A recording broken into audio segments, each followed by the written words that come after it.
nari muri rya shyaka rya RNC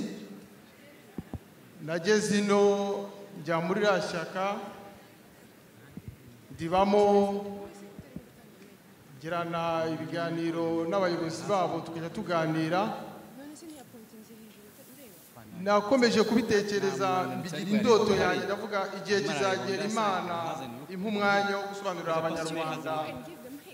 na nyakubahwa perezida wa repubulika none Imana yabinkoreye ndashimira cyane.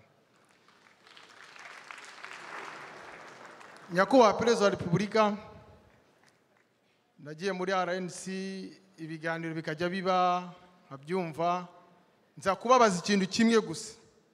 mbaza abayobozi twaturiye mu nama ndabaze se ko mwari abayobozi bakomeye i Kigali muri mu nzego zikomeye za leta mukomeye ntacyo mubuze mbazi nababonye mwaba mwaragiranye ikihe kibazo cyatuma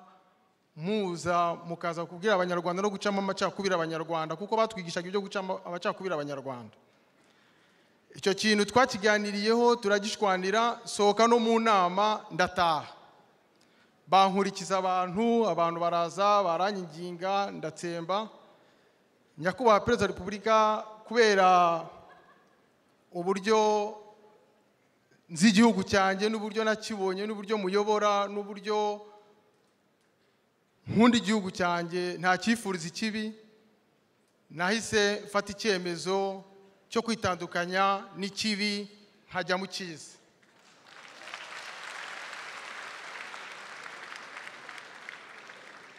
Nafashe icyemezo bitangariza itangazamakuru rya BBC hari ku itariki ya mbere z'ukwezi kwa munani ngira ngo mwarabyumvishe ndabisobanura mpangana n'uriya muhungu witwa Musonera turahangana cyane kuri BBC ariko ndavuga Imana nifasha igihe kizagera bibwira abanyarwanda abavandimwe twabanaga ko rwose bari abantu nta cyiza na kimwe bafite nta mbaraga na gato bafite n'abantu babiri ngira ngo mwababonye hari abanyarwanda rero muri hano dore umweru nguyu hari imbere. Nyakubahwa perezida wa repubulika ndumva nta menshi mfite nishimiye gusa kuba naravuye mu kibi ndi mu cyiza ngarutse mu muryango nyarwanda. Murakoze cyane nyakubahwa perezida wa repubulika.